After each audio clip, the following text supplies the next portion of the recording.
umaga, magandang tanghali at magandang gabi po sa inyong lahat, mga kaibigan ko mula sa buong iba-ibang sulok ng mundo. Ito ang inyong kaibigan Royce Hipolito dito lang sa The Kaibigan Podcast sa The Kaibigan Network. So magandang tanghali po ulit, magandang umaga, magandang gabi kung nasaan man kayong sulok ng mundo. Balik po tayo ulit sa ating podcast. Ito pong podcast po natin para ito yung katulad ng sa AM nung araw. So kami po ay sasamahan namin kayo para makapagkwentuhan sa ating mga kaibigan at kung saan man sulok ng mundo, kung nasaan man sila. Gusto natin tingnan kung kamustahin at kung ano-ano pang pwedeng pag-usapan. Hindi lang po ito mga chismis, hindi naman lang po ito mga buhay-buhay po ng mga tao. Pag-uusapan po natin, pwede natin pag-usapan kahit ano. At gaya po ng ating mga latest na mga balita, umpisahan natin ang ating programa po. Ito po ay mula po sa Philippine Star. So gaya po ng ating mga palagi pong sinasabi, pwede lang po namin banggitin yung headline. Okay? Hindi pwedeng namin kasi copyrighted po ito eh. So anyway, ganito po yan. Sa Inquirer ngayon, ang latest headlines po natin, basahin natin ang mga mga something nito. Let's see mga kaibigan ako. Maraming salamat po again for tuning in. Ayon sa Pag-asa, expect longer night. So dito po kami sa Stockholm, Sweden. Nag-uumpisa nang humaba ang gabi. Like I said po, kahapon September 21 ang autumn equinox. Ibig sabihin po noon nagbabago na po yung tilt ng mundo. So kami po ay palayo na sa equator.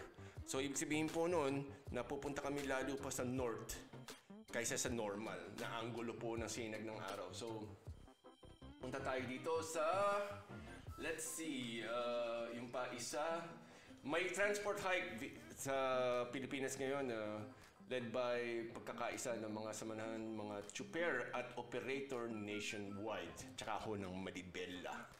So, ayun. Ano pa ba? Pwede natin pag-usapan po nito.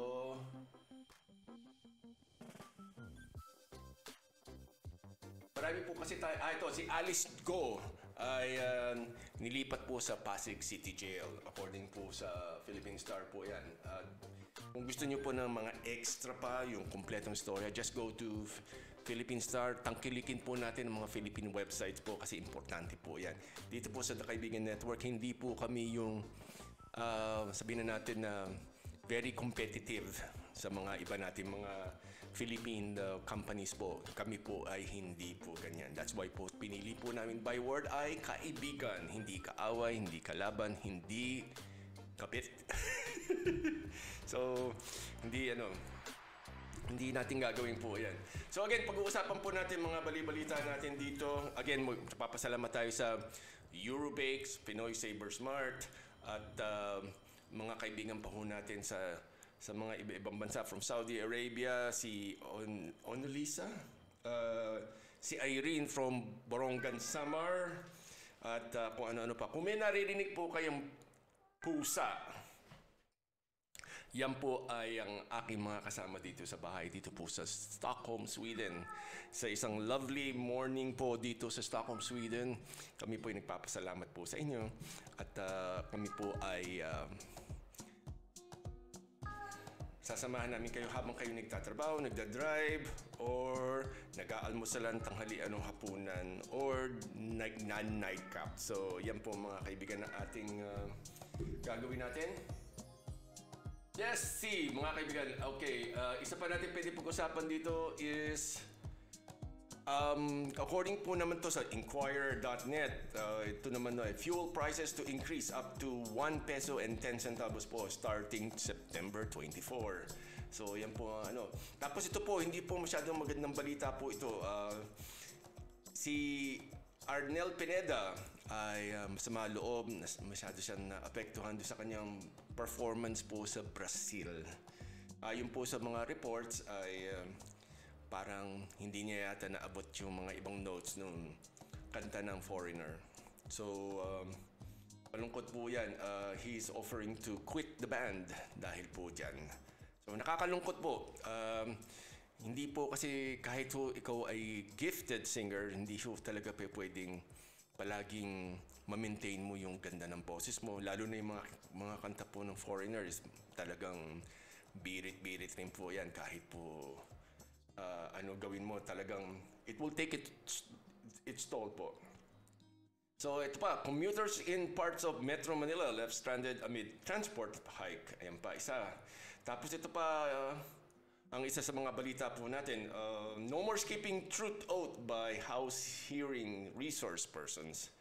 So this is according to one of the congressmans po.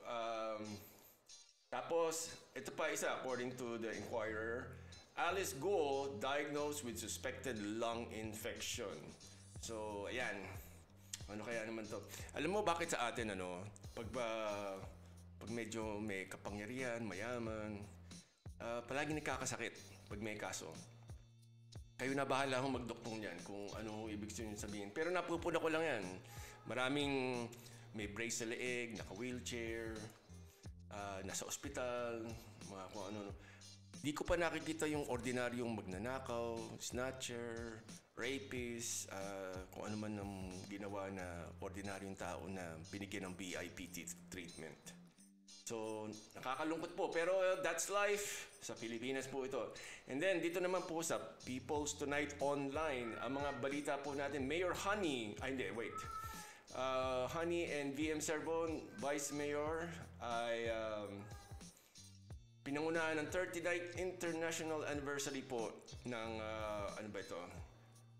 Let's see, kasi naayos natin po ang mga balita natin dito. Sa mga nasunugan daw, kasi magulo ngayon sa Manila ngayon dahil may nasunugan, yung malaking sunog po na ganun.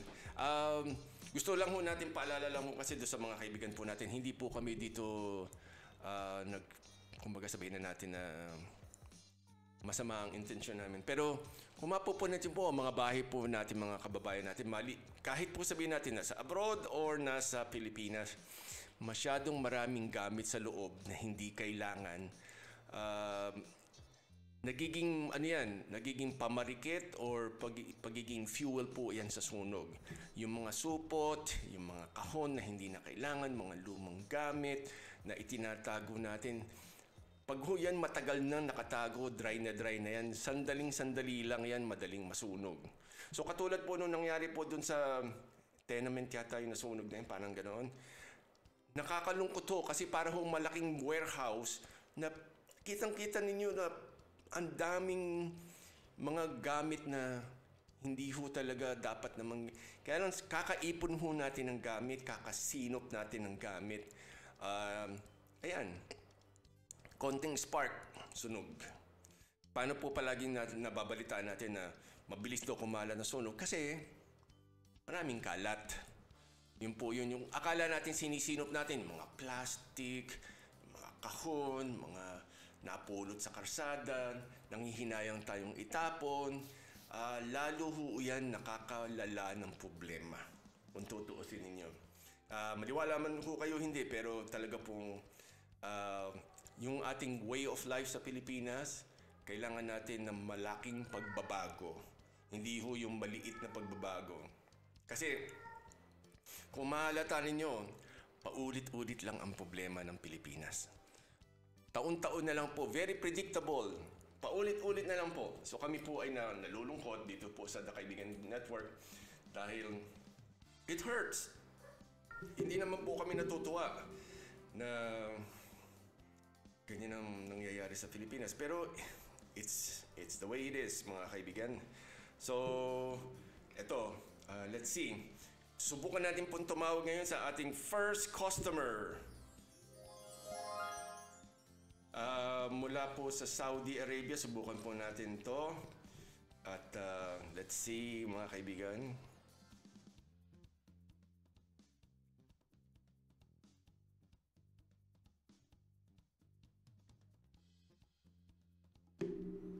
Teka, wait. Bakit gano'n? Siya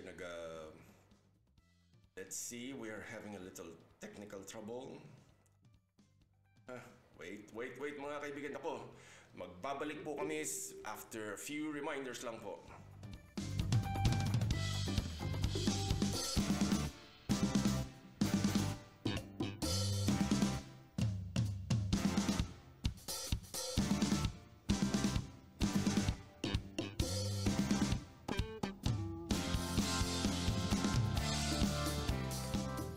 And we're back again mga kaibigan. Maraming salamat po sa inyong pagbabalik-balik sa amin. And thank you very much for being our friend dito po sa The Kaibigan Network, Kaibigan Podcast. Again, of course, bago natin makalimutan is we would like to greet the one and only, one of the most famous Filipino fashion designers based in Milan, Italy, who is part also of the Milan Fashion Week, Atea Couture. Maraming salamat po. Congratulations. This is what the Kaibigan Network is aiming for. Dumami ang ating mga kababayan, mga Filipino-owned and managed businesses dito sa abroad. Hindi po automatically dito lang sa Europe. Anywhere po sa sulok ng mundo na mamayagpag. Or, just be out there at take some risk. Yan po naman ang ating So again, maraming salamat po and congratulations to Atea Couture, one of the few Filipino designers po na kasali po sa mga activities sa Milan Fashion Week, which is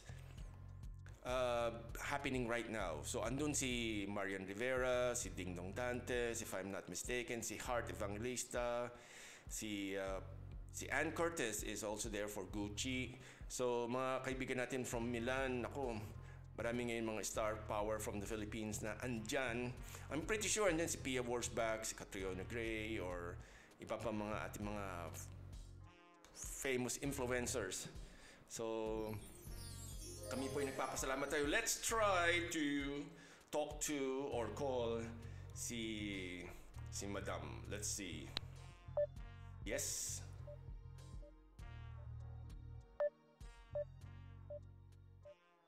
Subukan po natin to. She's nasa Saudi po ito, isang Filipina po na kaibigan po natin.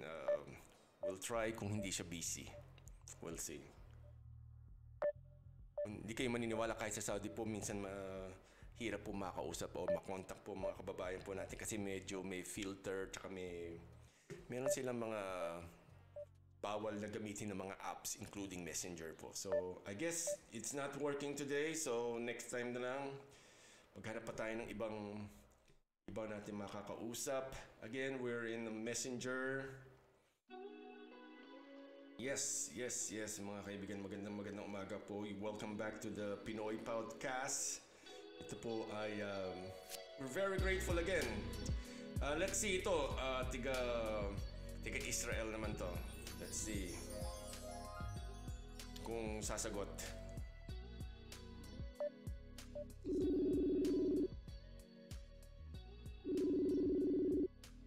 Tingnan natin kung sasagot. Hindi mo masasabi kasi dahil again, ito naman po ay isang Filipino caregiver po based in Israel. Okay. Yes. So malamang po busy. Hindi natin pwedeng maghanapan masyado ating mga kaibigan kasi like I said, okay, nag-return call. Okay, let's see. Hello, Tess. Hello po, good morning. Good morning. Unahan na kita muna. Sige, unahan kita. Kami ay nagre-record ako ng podcast. So, nire-record natin itong usapan natin ito. So, ka masyado magbabag. Oh, yes. Okay. So, busy ka ba? Okay lang. Okay lang. Naku, ayan. So, introduce lang kita ulit. Yung first name lang. Hindi ko babagitin kung sino ka mismo. So, mga kaibigan, again, welcome back. Yes. Welcome back to the Kaibigan Podcast. At ito yung part 1 ng ating programa na kinakausap natin, kinakamusta natin mga kaibigan natin from anywhere in the world. At nagkataon na hindi busy ang isang natin very good friend, si Tess, isang caregiver po sa Israel. At again, Tess, good morning. Good morning. Kamusta? Good, okay lang. Kamusta ang ating kalagayan dyan? Alam naman natin na medyo may gulo-gulo dyan. Ayun. Kagabi, may sharing kami dito kasi nandito kami sa Richard, near to Jordan kami. Pero as of now naman, alert naman sila. Ang target is part of Haifa. Mm-hmm. May mga ano na rin doon. Pero hindi naman masyado nagwo-worried kasi may worried pero alert naman ang mga sundalo eh. Okay. Sila lahat. Okay. Aha. So, hindi nakakatulog ka naman. Hindi naman nag-aalala ang mga kamag-anak mo sa'yo. Eh, sarap naman ang tulog ko. Kasi sanay na ako. Yan. Sabi nga nung old ko before, nag-work ako sa isang 93 years old, sabi niya, bakit pa ako mag-alala? For what? Ilang taon na ako ngayon. Kasi pag oras mo na, oras na, sabi niya. Follow ko survivor ako. Kahit saan ka man magpunta, kahit saan ka man magtago, pag oras mo na. So, yung time na yun, nag-bombing talaga na, yumayanig yung building namin, nakatulog doon lang siya sa, sa small room. Hindi siya nakabother doon sa mga puto. For what? Para tatakbo siya. Madapa siya, yung kamatay niya. Oo nga naman. Okay, kita mo, medyo Pero dapat sinabi mo, Madam, ayoko naman munang sumama sa inyo. Baka yung pupuntahan ninyo. Ang importante kasi, lang yung mga personal belongings mo naka-prepare. Just in case talagang need to evacuate naka-prepared. Pero ang sabi kasi ni Lolo, nag-usap kami kanina, safe naman, hindi makikisali ang Jordan talaga. Okay. Ang problema nito, ang nagpipinance talaga kahit dun sa Hamas, ang nagpipinance is Iran. Oo. Iran. Ngayon, kikilos ang mga terrorist na mga galamay niya, Iraq, magpupwesto dito sa Jordan. Pero hindi ang Jordan ang kakalaban. Kahit sa Lebanon. Mga finances ng Iran yun ang Sabi nga ni Lolo, hirap na yung mga tao sa Iran. Bakit kailangan pa nila magbayad ng mga para lang kalabanin ang Israel? For what reason? Oo nga. Diba? Diba? Walang katapusan na awayan. Nonsense na kung tutuusin yung ginagawa nila pero wala Mga tao yung naghihirap sa mga ginagawa nila like sa Gaza. Instead na makapag-supply ng mga kuryente, medicine ang mga Israeli, makapagtrabaho ang mga work ng mga Palestinian dito sa Israel. Sa ginawa nila, pinuto lahat ng mga sources. Oo, ayun. Yun nga So, ang gulo-gulo nga hindi mo maintindihan kung bakit kailangan mag-away palagi o palaging yung kumbaga barilan. Ang pinaka-roots niyan, nung panahon pa ni Kopong-Kopong before Christ pa Yun nga Alam mo, ang tindi talaga ng away ng magkakapatid, Kaya nga So, para dito sa akin, parang na lang Sanay na tao. Pero pag nandito ka sa loob, hindi ka naman parang hindi na naman, para sa akin, normal na lang Kumbaga. Oo. Ay, Tess, tanong ko lang sa'yo. Kasi nagtataka lang ako kasi marami mga Filipinos na umuwi dahil sa giyera na yan. Yung kumbaga nagkakagulo, di ba? Yung mga nag-aaral ng agriculture. Bakit ikaw nagstay instead na umuwi? Kasi ewan ko lang sa akin kasi sa sitwasyon ko, wala pa naman akong dapat ika-worry. Kumbaga, wala pa akong dapat ika-worry kasi okay pa naman sa ano ko dito. Pero kung just in case need na talaga, doon na. Pero as of now kasi, ang inisip ko, sa isang decision mo, marami, sa bilis na decision mo, yung regrets nun Totoo yan. Yun Kailangan maging kasi ang gera, masusolusyon na naman dito kasi safety, as long na may tiwala ka sa kanila, nasa place ka. Pero yung mo, tsaka yung belief kay Lord, kay God, yun yung nagpapatibay Sabi nga, it's your plan, Lord. Ikaw yung mag-decision. Sabi ko, kung ano yung magiging last decision ko, decision mo to.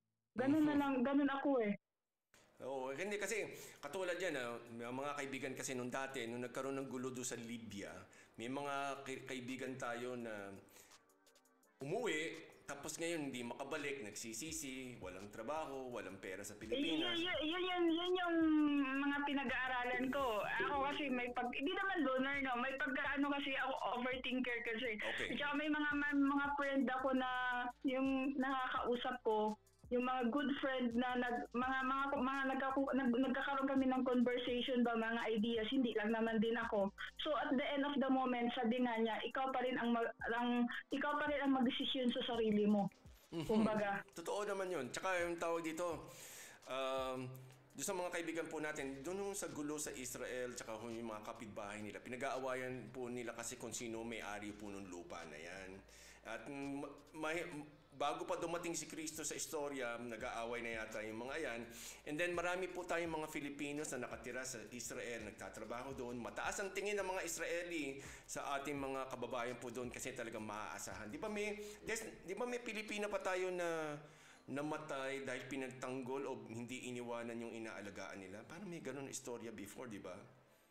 Yung sa Gaza, kasi nagkaroon naman ng hindi talaga prepared sila nun kasi hindi naman nila ine-expect kasi nagkaroon ng tane. Matagal na ginawa ng kalaban yun eh. Dumaan sila sa underground talaga. Tapos siniming nila nagkaroon ng mga party. So yung pagsabog na ginawa nila, hindi aware yung mga Israeli kasi nga nagkaroon ng talagang tiniming nila yun. Tapos pumasok sila sa mga bahay. Kaya Tess, so ibig sabihin yan, yung bahay na tinitiran mo, meron kayo ng panic room, yung parang isang kwarto na tatakbuhan ninyo kung in case na...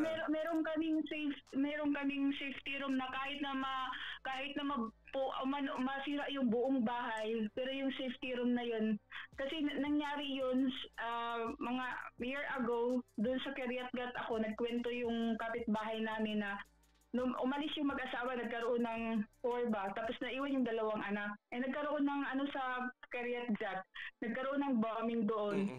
So yung dalawang bata, kasi bata pa lang sila, tinitrain na talaga sila, aware na sila.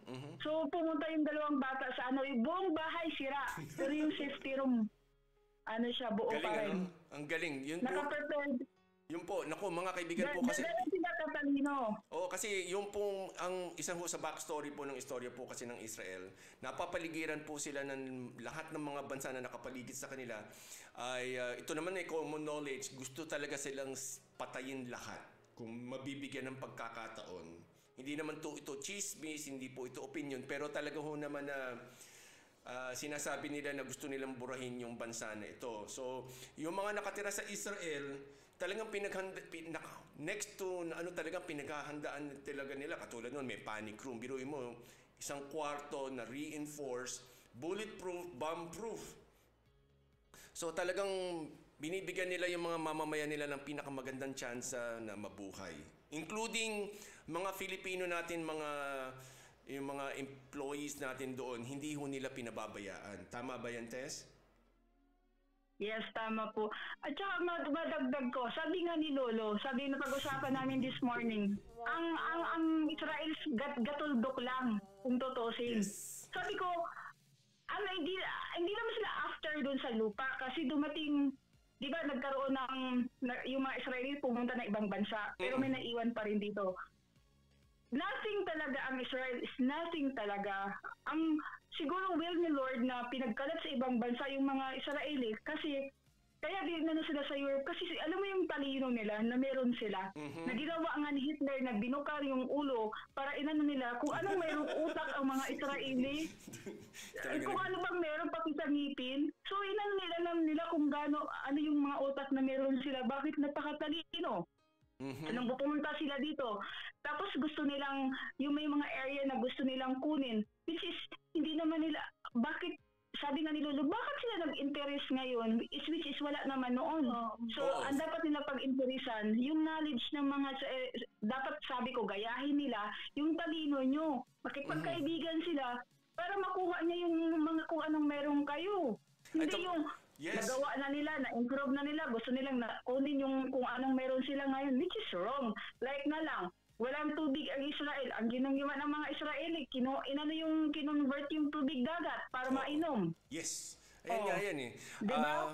Yes, nako Tess, katulad nito, no? Mga kaibigan kasi, ako po ay nagkaroon po ng opportunity na makabisita ako sa Israel. At kasama sa tour namin yung pumunta rin. Kasi po yung Israel, tsaka pala yung Jerusalem pala, ayun, yung Jerusalem po kasi, nakadikit pala yun, may bakod doon, katabi nung Bethlehem. Yun. So, yung Bethlehem pala, ibang lugar pala yun. Kumbaga, sabihin na natin ibang bansa kaysa dun ho sa Jerusalem.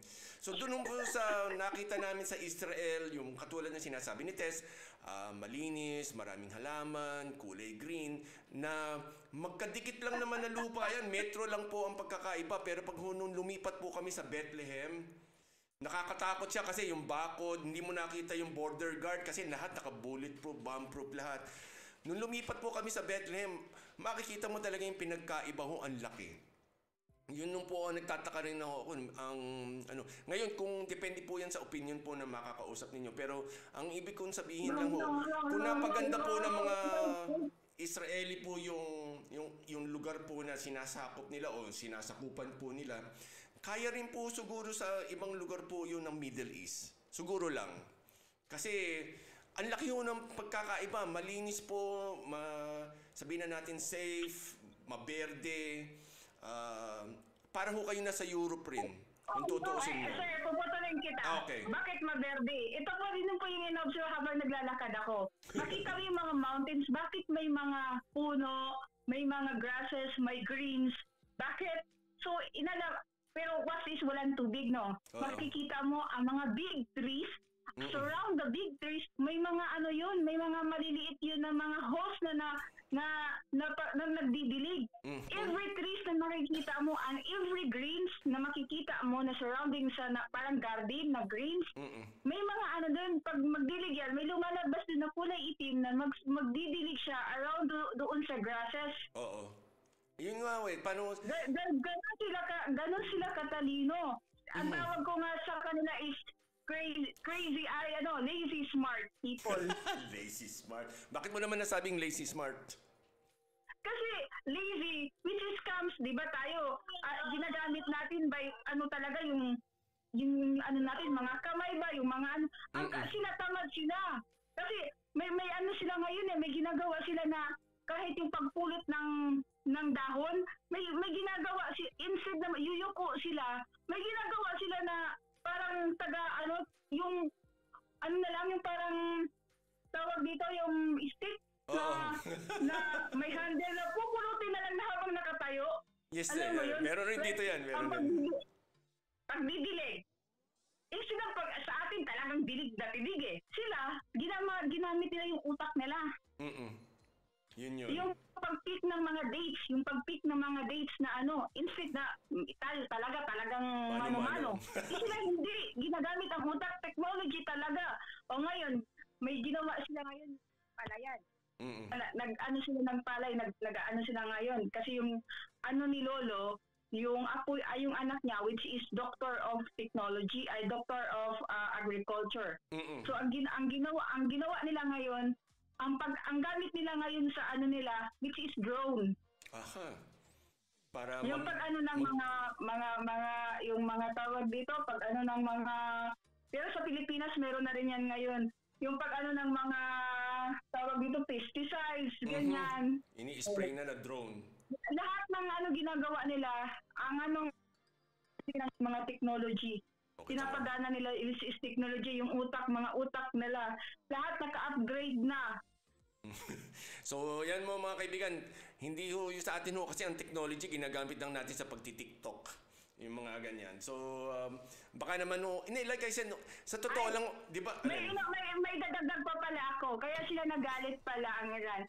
Ang Lebanon pinaputok nila, which is parang nagpadala sila ng maliit na bagay. Yung pager, Pinalipad nila doon. Tapos yung bomba is napakalawak ang ginawang pagsabog. Ganon kagaling ang mga Israeli. Which is hindi na-detect ng kalaban, ng Lebanon, na may pinadala sila doon. Tapos small thing, ang laki ng sinira nila. So ayan ang tawag ko doon, they are awake the sleeping lion. Ayun. Yung ba ay they're awaking the sleeping lion pala ang tawag. Ginising nila yung natutulog na leon. Ayun nga ho. Kasi like I said, tingnan nyo, no? Ang daming pera nagagamit, nagagastos, nasisira. Buildings, buhay, gera. Alam nyo kung ginamit na lang yan sa pagpapaayos nung, kunwari yung katulad mo, yung pagtatanim-tanim na ganyan na mga automatic na gardening na ganyan, edi lahat tayo masaya. Instead na magbarilan tayo. Pero wala tayong magawa. Like I said, itong away po na ito more than 2,000 years na. And hindi na ako magugulat kung aabot pa ito ng another 2,000 years siguro, Tess, ano? Ewan po hindi po natin di ba alam sa Revelation, pagdating ng araw, all the countries that around Israel will they will bow to Israel. Di ba? Ayun nga. Luluhod sila. So, and tapos ang Israel is magra-rise siya. okay. So, yun nga po mga kaibigan, alam mo, like I said, nung nagpunta po kami sa Israel, nagkaroon kami ng pagkakataon kung nagbabasa po kayo ng Bible, na naalala niyo yung mga istorya, may naririnig yung pangalan Armageddon. Yun yata yun. Isang lugar yan sa Israel talaga. Carmel? No, yung kung saan mag-aaway-away daw lahat yung mga armies ng mundo, Armageddon or ngayon, yung tourist guide namin, sabi sa amin, nung nasa gitna kami ng expressway na gano'n, ito yung lugar na yun na nababanggit sa Bible na yung Armageddon na yun, ganyan. So, yung mga buhay po, yung mga pangalan na nakikita natin o nababasa natin sa Bible, makikita mo mismo doon sa Israel. Yun po, yun. Tapos si Tess po kasi, mga kaibigan, Tess, gaano katagal ka na sa Israel nagtatrabaho? Basta lang naman. Ilan? 9. Oh, no, 9. Nako, Diyos ko. 9. Alam ko sa mga kababayan po natin nito na nakikinig po sa sinasabi ni Tess po, wag po kayong magtataka or wag po kayong masyadong magre-react po sa mga sinasabi po ni Tess. Not because minsan po kasi hindi ho tayo nagto-tolerate po kasi ng opinion ng ibang tao. Kasi like po si Tess, yung sinasabi po niya, nakaka-relate po ako kasi nakita ko nga rin ho yung nakabisita po ako sa Israel. Nakita ko po yung sabihin na natin magandang pamamalakad. Alisin na natin yung Hudyo tsaka yung hindi Hudyo.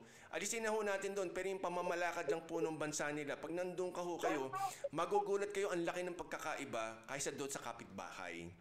So yun lang ho ang ibig sabihin po ni Tess. Hindi po niya sinasabi na bukod tangi lang yung mga taga-Israel ang magagaling na tao. Lahat po tayo may magaling, lahat tayo merong hindi magandang ugali. Pero sa pagkakataon nito, ito yung side ng Israel na pinakikita o nakikita in the last 9 years ni Tess. So Tess, background lang, yung talaga ba, nababalitaan ko kasi, talaga ba yung mga Israeli employers talaga bang mababait sa inyo talaga? O may nababalitaan kang medyo malupit? Yung malupit na sinasabi, which is wala naman po siguro. Siguro may mga, lahat naman po tayo, may mga yung wala naman perfecto, di ba? Of course. Ganon. Yes. Pero pagdating po sa karapatan ng pantao, may lalaban po natin. Like me, dito ko na po naramdaman na I have freedom to talk kung ano yung nararamdaman ko. Uy. As between employer and the employee. May karapatan akong magsalita na hindi ko pwede, hindi to pwede. Yung nasa loobing ko, kailaban ko yung anong tama. Alam, like, nasa Pilipinas ako, sabi sa area nung asawa ko, sabi nila, ang tawag sa akin ay crazy woman. Nung napunta ako sa Israel, ang tawag sa akin, smart, intelligent. Kasi sabi niya, kumbagay, na-appreciate nila kung ano yung ideas mo. Yes. Yung mga bagay na akala natin sa Pilipinas a simple thing lang na walang nakaka-appreciate sa atin. But here, sabi nila, oh, you're great, you're smart, you're different. Yun nga. Alam mo yun? So, nagkakaroon ka ng, ganito pala ako. O nagkakaroon ka ng confidence sa sarili mo. Ay, sabi ko, hindi pala ako crazy. Ano pala ako?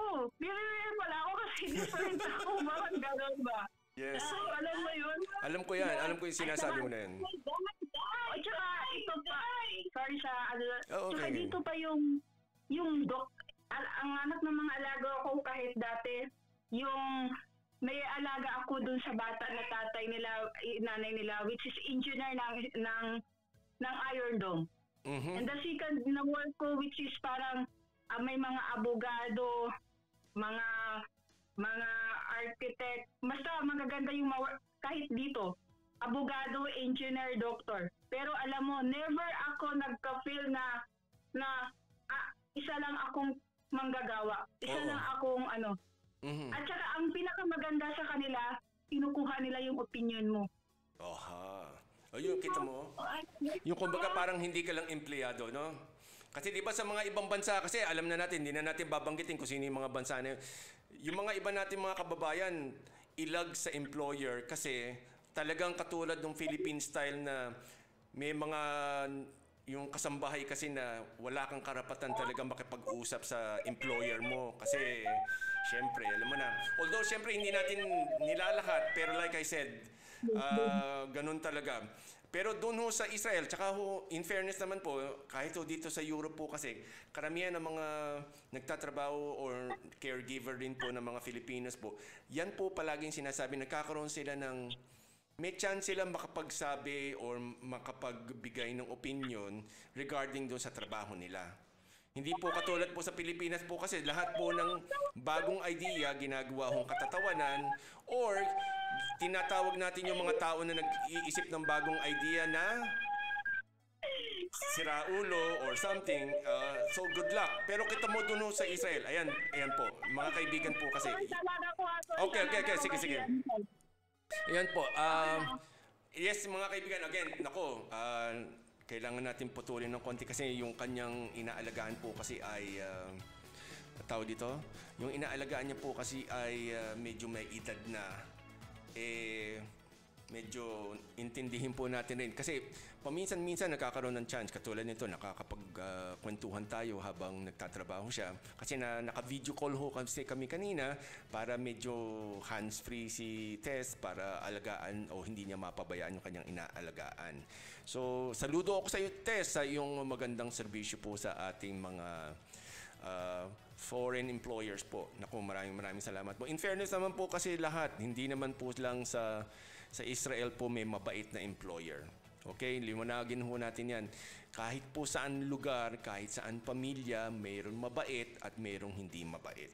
So, that's what we are talking about mga kaibigan for now. This is Tess from Israel po siya. At like I said po, 9 years na siya doon, masaya siya doon, kontento siya sa kanyang employer. Kahit o gaano kataas o gaano kaimportante o VIP yung kanyang employer, hindi niya naramdaman na siya ay kasambahay lamang. Yun lang po ang gusto namin paliwanag po sa inyo. Kasi like I said, meron kami mga counseling sa Pinoy in Europe before, up till even now, kung gusto niyo ng free counseling. May mga kababayan tayo na nagtatrabaho sa ibang bansa na hindi sa Israel, na hindi na natin babanggitin, na kung maligo siya, naka-short siya na maong. Kasi hindi niya maipaliwanag kung bakit palaging pang naliligo siya, yung anak ng amo niyang lalaki o yung amo niyang lalaki, palaging naliligaw dun sa sarili niyang shower room o CR or WC. So, alam niyo na kung ano ibig sabihin yun. Kasi palagi yung, alam niyo na, si kuya, medyo matinik, matulis, kung ano man ang gusto niyong tawagin doon. Pero madalas po yun na kung bakit pag naliligo siya at maganda timing, palaging accidentally nakakapasok, naliligaw kahit nakalock yung pinto. Doon sa pag naliligo po si ating kaibigan po doon somewhere po dito po sa abroad.